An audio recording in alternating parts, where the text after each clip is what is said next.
Hi, I'm Alice. Last Christmas, my parents called me selfish right to my face in front of everyone, but that wasn't the real hurt. The real hurt had been building up for years, like how they emptied my university fund to support my half-brother, or how they cut me out of the family video montage like I never existed. I stayed quiet for ages, but not anymore. I arrived 40 minutes late, not by mistake, on purpose. I thought if I showed up after everyone was already tipsy from cider and snacks, maybe I'd fade into the background and avoid the usual performance. I was wrong. The moment I walked into my father's apartment, the apartment I grew up in, the one that looked completely different now, everything stopped, just long enough for me to feel it. That small shift in air, the brief pause in greetings, eyes glancing at me and away. People smiled, but their eyes didn't. My stepmother, Ingrid, came over in boots too high for comfort and arms open too wide. "There he is," she said, all sweetness. "We were just talking about you." Liar. I let her hug me, a quick pat on the back that smells like discount store cologne and control. I noticed Jasper across the room, already holding court with two uncles and a family friend from their book club. He raised his beer glass towards me, like I was someone he barely remembered from college. I scanned the room for Clara. She was by the kitchen counter, laughing too loudly, too perfectly. She looked like she belonged there. I didn't. They'd made a big deal about the Christmas table decorations with silver bells, personalized napkins, even a hot chocolate bar. I bet Ingrid paid someone to set it up. Nothing here felt like family, just a show. I moved towards the living room and overheard snippets of conversation that had nothing to do with me. Someone's land purchase, Jasper's promotion, Franklin's retirement speech at the local lodge. Not a single person asked how I was doing, not that I expected them to. Then came the toast. Ingrid tapped her wine glass and stood up. "Before we eat," she began, "I just want to say how grateful I am for all of you. This year has been tough, and yet here we are, stronger, closer, and more united than ever." My jaw tightened. She turned her gaze towards the long table. "Let's raise a glass to this wonderful family, to those who participate, to those who contribute, and yes, even to the selfish ones." The table erupted in laughter. I felt my face flush. I didn't look at anyone. I didn't need to. I knew exactly who she meant. No one said a word. No one stopped her. They just drank. I didn't touch my drink. Instead, I stared down at the plate in front of me and wished I hadn't come. My father cleared his throat and changed the subject. Classic Franklin. Let it go, avoid the conflict, pretend it never happened. "We've got goose, 3 kinds of stuffing," he said. "Let's dig in." I wanted to yell, but I didn't. I smiled, just barely. Half an hour later, over pudding, it got worse. Ingrid was 3 glasses in by then, her tongue looser. "You know," she said to no one in particular, "Lena's probably at home with her puzzles and her hamsters when she's not working as a paralegal. Isn't that right, dear?" I bit down on the inside of my cheek. Jasper chimed in, the smirk already there. Saving the world, one angry email at a time. A few polite chuckles went around, but mostly the room tensed, not enough to stop anything, just enough to feel awkward for 5 seconds. Then they moved on like they always do. I didn't say a word. That's the thing about this family. They don't stab you in the back. They smile and do it face to face, and when you flinch, you're too sensitive. I took a sip of water, my hand steady even if my chest wasn't. I scanned the room. Every detail of this apartment had been redone, modernized, made sterile. Not one photo of me on the walls, but Jasper's face was everywhere. Graduations, holidays, and award ceremony. His success was the family's pride. Mine was an inconvenience. I knew better than to speak up. When I did, it always ended the same way. Franklin with that disappointed sigh, Ingrid's fake concern, Jasper's smirk, Clara's silence. They had their roles, and I was cast as the difficult one, the outsider, the one who couldn't let go. But something shifted tonight. It wasn't anger. It wasn't even sadness. It was silence. Sharp, cold, absolute. I didn't belong here, and maybe that wasn't a bad thing. Maybe that was the freedom I'd been avoiding. So I smiled. I raised my glass, not to them, but to myself, and made a silent promise. Never again.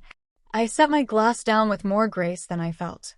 They didn't notice, or maybe they did and chose not to care. Either way, I was done expecting acknowledgement. Franklin cleared his throat and stood, fork tapping gently against his wine glass. Before pudding, he began, the room quieting with trained obedience. I'd like to say a few words. It's Christmas after all. Oh God, here we go. Family is the foundation of heritage, he said, staring straight ahead, and heritages, well, they don't build themselves. They require effort, dedication, loyalty. Ingrid nodded approvingly beside him, her hands folded in her lap like a smug debutante. We've taken steps recently to ensure that everything we've worked for, everything we've built, will stay in the right hands, he continued. I felt my stomach drop. He didn't say my name, not once, but I could feel the omission like a slap. He listed Jasper's new business venture, Clara's successful bakery, their shared values, and their commitment to the family vision. No mention of the design studio I built from scratch, no note of my volunteer work, no sign I'd ever mattered. And those who walk away from the family, he added, shouldn't expect the family to walk with them. Jasper smiled, slow and lazy, like he'd been waiting for this. Clara looked down at her plate. No one else flinched. I wanted to scream, wanted someone to say, that's not fair, but no one did. They were all in on it. Just when I thought I'd reached my limit of humiliation for the night, the lights dimmed. We have a little surprise, Ingrid trilled, rising. A video tribute. 40 years of family memories. I barely breathed as the screen flickered to life. Photos began to fade in, Franklin in uniform, Ingrid pregnant with Clara, Jasper in his school play costume, Christmas mornings, lakeside holidays, dance shows. But not one image of me, not one. A full decade vanished like I never existed in this family at all. And then, briefly, a group photo at a summer barbecue. There I was, behind everyone else, blurry, unnamed, a decorative extra. A kid at the end of the table whispered, "Who's that person?" My chest constricted. My hands curled into fists beneath the napkin. I wasn't forgotten. I was erased. It wasn't just neglect. It was precision, a calculated deletion. The lights came back on. Applause filled the room. No one looked at me. They all moved on. I sat frozen, surrounded by smiles that felt like knives. The laughter and chatter returned, like I hadn't just watched myself be scrubbed out of my own life. I excused myself from the table. In the bathroom mirror, I saw it, not sadness, something colder, not anger, something deeper, recognition. They didn't see me because they didn't want to, because seeing me meant acknowledging everything they'd done, everything they'd taken. This wasn't about being left out of a video or a dinner toast. It was about being written out of a family, page by page, until I didn't even qualify as a footnote. When I returned to the table, pudding had been served. Apple crumble, custard, perfectly portioned servings, like everything else in this choreographed charade. No one asked where I'd gone. I picked up my spoon and stared at the plate. I didn't taste a thing because while they laughed and talked and praised each other, I sat in silence with one thought repeating over and over in my head. I'm not one of them anymore. Maybe I never was. I left my plate untouched, excused myself as quietly as I could, and walked down the hall to the spare room, the one they still called the study, though nothing important had ever been worked on in it.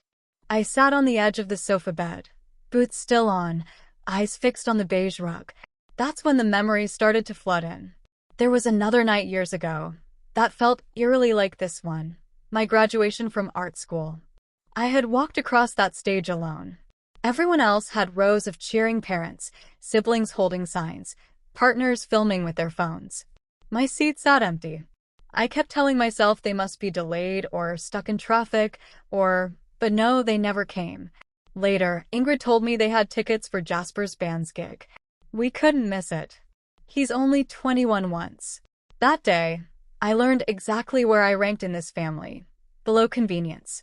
The applause from that graduation echoed in my head as if mocking me, clapping for someone who had no one there to hear it. I opened my bag and pulled out my phone, scrolling without looking, just needing to move anything to silence the echo. That's when I saw the message. It had come in months after graduation from the credit union, the education fund my mother had set aside for me, money she worked extra shifts to earn, was gone, transferred out, authorized by Franklin.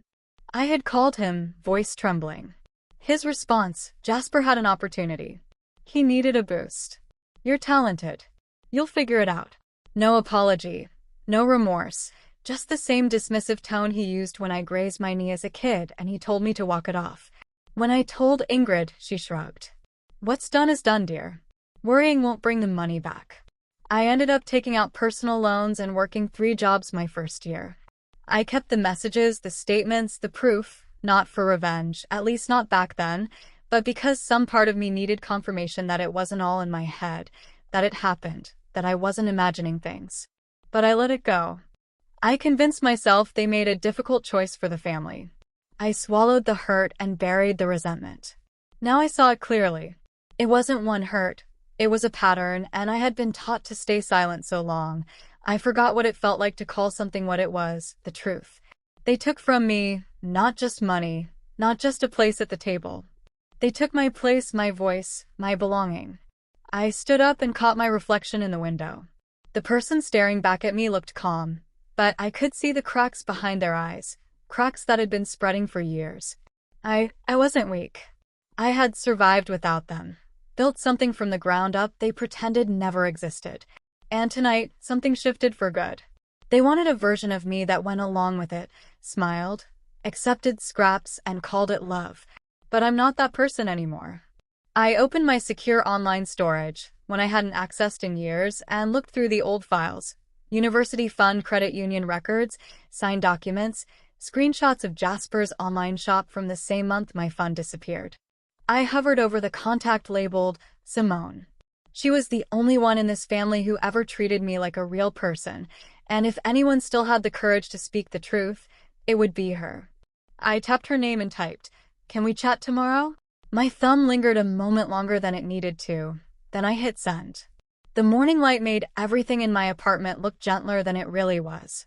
I stared at my phone, the silence after that sent message growing heavier with each passing hour. Then it rang. Clara. I hesitated. My first instinct was to ignore it, but some stubborn part of me needed to hear what she had to say. Maybe I wanted to give her one last chance. Hey, she said, all light and fake, like she hadn't sat silent through my erasure last night. Just wanted to check in. How are you doing after, the big gathering? I laughed once flat. Is that what we're calling it? A gathering. A pause. Look, I know it got awkward. You knew, I said, cutting her off. Don't pretend you didn't. There was a long silence. Then she sighed. Yeah, I knew. I've known for a long time. I closed my eyes. That stung more than I expected. And you said nothing? What was I supposed to do, Alice? Start a fight? It wouldn't have changed anything. I just wanted peace. Peace. That word again. You didn't want peace, I said quietly. You wanted comfort. There's a difference. She didn't argue, just whispered, I'm sorry, like it would undo the years of complicity. I ended the call without another word. I wasn't angry, not really, just done. Done waiting for people to find their courage. 2 hours later, I stood in front of Simone's door. She opened it before I could knock. You came, she said, no surprise in her voice, just something steady, like she'd been expecting this moment for years. I stepped inside, and her living room felt like a museum of things the rest of the family had tried to forget. Old photos, faded books, a framed card in my mother's handwriting. Simone didn't waste time. I kept everything, she said, walking to a wooden chest beside the bookshelf, because I knew one day you'd come looking for the truth. She handed me a folder. Inside, credit union transfer slips dated 2 weeks before Jasper's launch, signatures, account numbers, legal papers, and then my mother's original will. It was right there, clear as day. The fund was specifically for my education, not to be touched under any circumstances. I felt the room spin slightly. And this? I asked, holding up a yellowed sheet of lined paper. Notes, she said. I wrote them down after conversations with your father when he started changing the story. You never said anything. You weren't ready, she said, her voice steady. But now I think you are. I didn't cry. I thought I might, but all I felt was something settling, like truth had weight, and it had just landed in my hands. Back home, I laid everything out on the kitchen table, looked at every page, compared signatures, checked dates. There was no more room for doubt. This wasn't neglect. This was intentional. They didn't forget me. They removed me. One decision, one story, one erasure at a time. I opened my laptop, pulled up my legal notes, and began creating a timeline, not out of revenge, but to remember, to put the story back together the way it really happened. They wanted peace. I wanted the truth. And for the first time in years, I felt steady. No anxiety, no spiraling, just direction. I didn't know what would happen next, but I knew one thing for sure. Whatever happened, I'd be the one writing it. 2 mornings later, a courier envelope slipped under my apartment door. No knock, no warning, just silence and pressure. Neatly packaged inside was a letter from Ingrid's legal assistant. The language was formal, polite, like someone trying too hard to sound nice while handing you a sharp object. In the interest of maintaining harmony, it read, "Mr. Alice Vance is invited to voluntarily step away from the family trust and estate planning process. Such a gesture would reflect goodwill and understanding of broader family dynamics." Goodwill, understanding. They always used gentle words to cover up harsh realities. I read it twice, then again. Then I printed a copy, took out a pen, and signed below the line. I added by hand, "I don't want anything from people who never wanted me." No ceremony, no lawyer, no audience, just truth. I folded it once, slipped it into a plain envelope, and left it on my kitchen table. My mind wandered back, uninvited, to a different kind of envelope, one that never arrived in time. 3 years ago, I was in court when I saw Ingrid's number pop up on my phone. The message was brief. "Your mom had a stroke. We're at City General." No urgency, no details. By the time I arrived, the nurses were changing the sheets. I never got to say goodbye. A quiet woman in scrubs looked at me and said, "She kept asking if you were on your way." Those words still haunt me. I walked out of that hospital feeling like I'd lost 2 people, my mother and any last hope I had about what this family was. Later that night, Ingrid told me, "It was just one of those things." She said, "I didn't think it was that serious. You were busy with work." And Franklin, he never mentioned it again, like grief had a deadline. I've forgiven a lot of things in my life, but not that, never that. Back in the present, I stood by the window, envelope in hand. The city looked calm, cars driving by, people walking dogs, rain starting to drizzle on the pavements. I held the signed waiver between my fingers. It didn't feel like defeat, it felt like relief. For years, I thought letting go would make me weak, that walking away meant I'd lost.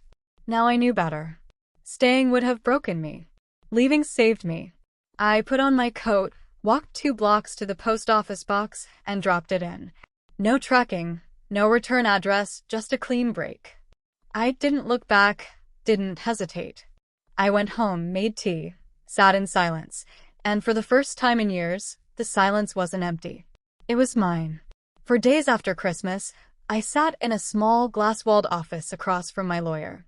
A legal pad rested between us, filled with notes I'd been adding for years without realizing it. Receipts, dates, patterns. She flipped through the pages. I brought Simone's documents, my mother's will, and the transfer logs that confirmed everything. "This isn't a fight," she said, tapping a page with her pen. "This is a statement." I leaned back. "Then let's make it loud." She didn't smile. Neither did I. Later that afternoon, I opened my laptop and drafted one email. Just one. But it would land like a bomb. To every blood relative still living, every in-law who ever faked a smile through a betrayal, every lawyer and advisor who'd helped hide the truth. Subject: "You should see this." Attached were 4 PDFs. Credit union statements with highlighted transfers, a scan of my mother's original will, screenshots of Jasper's company timeline, the guest list for that tribute video where my name never appeared. I didn't add a single sentence of explanation. I hit send and I walked away. My phone started buzzing within 10 minutes. Cousins, aunts, even a distant uncle I hadn't heard from in years. "Is this true? Why didn't you say anything sooner?" I always had a feeling. I ignored them all. Franklin didn't respond. Not a message, not a call. Just silence. the same tactic he always used when control slipped from his grasp. Ingrid, on the other hand, didn't disappoint. Her reply was short, "This is a family matter. Please withdraw." No apology, no concern, just demand disguised as politeness. The queen trying to command the room while the roof fell in. I didn't answer. Jasper disappeared. No calls, no messages, no subtle online posts. Total silence, which meant he was scared. Good. By nightfall, I turned off my phone and poured myself a glass of red wine. I stood by my window, watching streetlights blur across the wet road, not because I was worried, because I knew exactly what was coming next. At my lawyer's suggestion, we began preparing a formal complaint, not because I wanted to sue, not because I wanted the money, because sunlight is the best disinfectant, and this decay had spread far enough. It wasn't about revenge anymore. It was about recovery. And this was only the first step. It started with whispers. A partner at a firm I used to work for reached out, casual tone, not casual content. "Hey, Alice, heard you've been making waves lately. Jasper's been calling around, says you're going through something, says you're making things up." I didn't blink. He said, "What exactly?" I asked calmly. "That you're unwell, carrying family baggage, that this is some kind of breakdown." I laughed, quiet, dry. "He's trying to make me look unstable." "Yeah," he said. "He's spreading the story." I thanked him and hung up. Classic Jasper. If you can't bury the truth, discredit the person who speaks it. He was calling in favors, using connections, spreading lies. What he didn't realize was that I'd walked through fire to get here, and I wasn't stepping back just because he threw smoke. I called Simone. She answered on the first ring. "He's trying to smear me," I said. "He's scared." "He should be," she replied. "I was hoping you'd call. There's something else." 10 minutes later, she forwarded me a file I hadn't seen in years because she'd never sent it. It was a scan of a formal HR complaint from my first job out of art school. I had forgotten about it, or maybe I'd forced myself to. Back then, I thought it was paranoia. I thought I was imagining things, a missing design, a leaked proposal. The timing had been too perfect, but I couldn't prove anything until now. Simone had saved everything, email headers, screenshots, even the log showing Jasper had logged into my personal computer using a remote access program I'd foolishly left open, all while he was helping me set up my home internet during a holiday weekend. He had stolen my ideas and pitched them as his own to a rival company, and it had nearly ruined my career. Simone's voice wavered slightly. "Your father made me promise not to tell you," she said.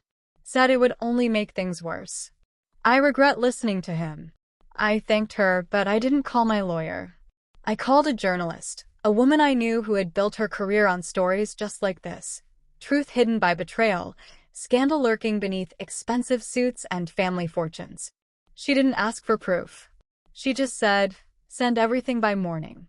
The headline was already circulating: "Local artist accused of intellectual property theft.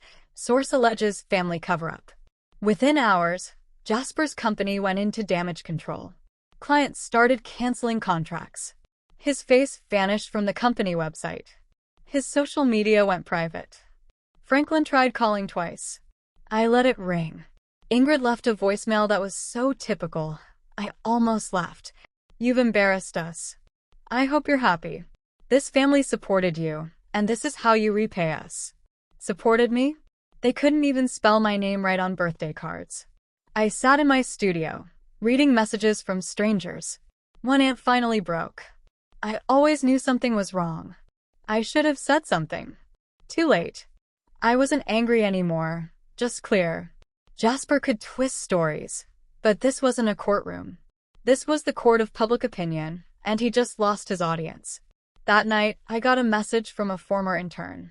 She was fresh out of art school when she worked under me, quiet, talented, overlooked in all the ways I'd been once. Her message read, "Thank you. People like you make room for people like me." I didn't smile, not really, but something inside me settled just a little. They thought I'd burned down the house. I hadn't even raised my voice yet. The next morning, I walked into the county records office with a folder under my arm and history in my hands. The complaint was already prepared, typed, formatted, and reviewed line by line. Misuse of trust funds, forgery of consent, breach of fiduciary duty. 3 names sat at the top: Franklin Vance, Ingrid Vance, Jasper Vance. Attached were everything they thought I'd never find: notarized credit union records, authorization forms with mismatched signatures, and Simone's signed statement confirming the original terms of my mother's will. By noon, the documents were public record, and by 4 p.m., they were accessible to anyone with an internet connection and a reason to look. I gave them the truth. What the world did with it wasn't my problem. By evening, Jasper's online portfolio was gone. His company had issued a vague statement about a temporary leave of absence pending internal review, but I already knew what that meant. Franklin's name disappeared from the local charity's website, a line added quietly below the board list, under ethical review. Ingrid canceled her beloved fundraising gala. Out of respect for privacy, the statement said. Right. Clara messaged me late that night. I didn't know it would go this far. I stared at the screen for a long time before replying. You never asked how far it already went for me. She didn't message back. Franklin, though, he finally did. The subject line of his email: You are no longer part of this family. There it was, the final brick in the wall they'd spent decades building between us, now handed to me like a souvenir.